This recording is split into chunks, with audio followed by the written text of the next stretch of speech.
qilinganda o'sha uy jallod. Oh, O'sha yechilgan. Siz kim bo'lib ishlaysiz? O'zim treyderman. Necha yoshsiz treyderlikka? 17 yoshimiz aka. 17 yosh? 17 yosh. Necha yildan beri bu narsa bilan shug'ullanasiz? Bog'lasi 5-yil ketyapti aka. Necha pul topasiz oyiga o'rtacha? Oyiga mana shu narsani o'zingiz ko'rsam bo'ladimi sizga? Odamda ko'rs beramiz. Dohod za dekabr ko'rsangiz qancha bo'lgan ekan? Dohod в декабре 91 million. Yoningizda necha pulingiz bor? Hozir endi ko'rsatsa bo'larmikan? Bo'ladi. Endi bu kechaga pribel qilingan, kecha non-farm bo'lib o'tdi. 4,5 ming dollar pribel qilinganda o'sha uy jallod. O'sha yechilgan. Buncha pul qo'rqmaysizmi oldingizda olib yurgan? Aka. Olib yuraveramiz. O'rganib qolganmiz necha yildan beri shu. Kuniga o'zingizga necha pul rasxod qilasiz?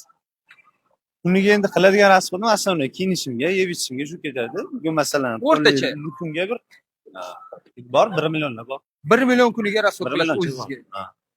Buncha pul topishni qayerdan o'rgansa bo'ladi? Aka Instagram profilimga o'tib olsanglar, hamma narsani ochiq-oydin tushuntirib o'tganman. Hamma narsa kristalni bilingiznami? Hammasi cho'tka. Nima deb o'ylaysiz? Hozirgi kunda blogerlar yaxshi yashayaptimi yoki politiklarmi? Bilmadim lekin aka. Menimcha blogerlar bo'lsa kerak. Mayli, rahmat katta. Charchadim.